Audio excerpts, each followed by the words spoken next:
Bismillah. Assalamualaikum warahmatullahi wabarakatuh. Bismillah walhamdulillah wassalatu wassalamu ala rasulillah amma ba'du.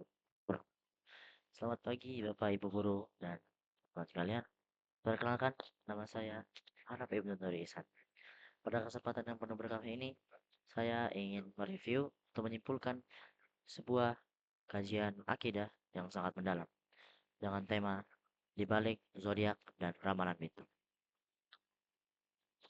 Sebagai bentuk adab kita terhadap ilmu, mari kita simak profil singkat dari guru kita yang menyampaikan materi ini. Kajian ini disampaikan oleh Ustadz Dr. Syafiq Riza Basalamah, LCMA. Beliau adalah seorang dakwah dan juga akademisi yang lahir di Jember pada 15 Desember 1997. Beliau menempuh pendidikan tinggi dari S1 hingga S3 di Universitas Islam Madinah, Arab Saudi, dan lulus dengan predikat summa cum laude.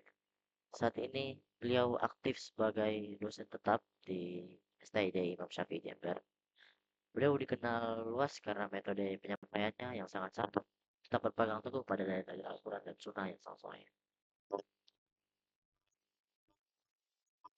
Oke, saya akan langsung masuk ke materi utamanya. Poin-poin yang akan saya angkat pertama itu kepalsuan di balik layar penulisan zodiak. Ustadz menceritakan sebuah fakta mengejutkan dari pengakuan mantan penulis rubrik zodiak. Ternyata konten ramalan yang kita baca setiap hari itu disebut secara sembarangan atau ngawur.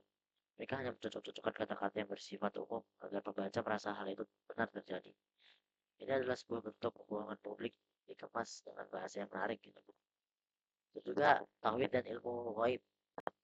Dalam akidah Islam, ilmu gaib termasuk apa yang akan terjadi esok hari.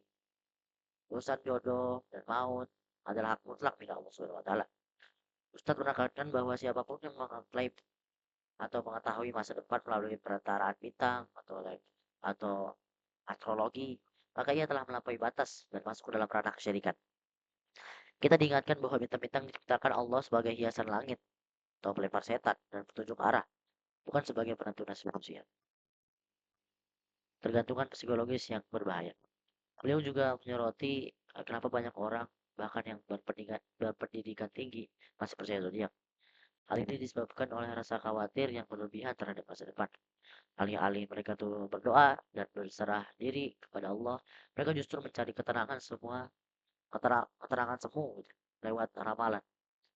Ustadz mengingatkan saya dan kita semua bahwa keterangan sejati hanya didapat dengan mengingat Allah, seperti berzikir, ngaji, berdoa, bukan dengan membaca ramalan yang belum tentu benar.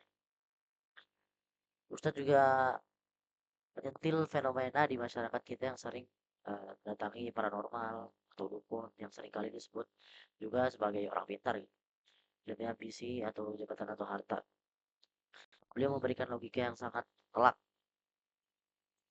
yaitu kata beliau itu jika jika peramal tersebut benar-benar tahu akan masa depan dan bisa menarik keberuntungan, apa banyak dari mereka sendiri sering hidup dalam kemiskinan atau kesulitan gitu.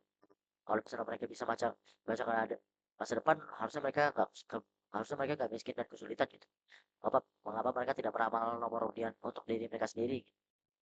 Ini menunjukkan betapa lemahnya dasar kepercayaan tersebut. Jika kita melihat realitas saat ini, banyak sekali anak muda yang merasa relate gitu dengan zodiak, kayak orang-orang yang menentukan jodoh atau kayak peruntungan harian. Lalu bagaimana materi ini mengubah pandangan saya? Sebelum menonton kajian ini, saya masih sering iseng membaca rekaman tentang TikTok atau di mana gitu.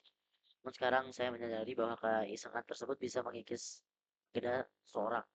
Materi ini mengubah perilaku saya dan untuk lebih berani menghadapi masa depan atau dan ya, dengan rasa cemas yang cuma didasari ramalan kosong aja.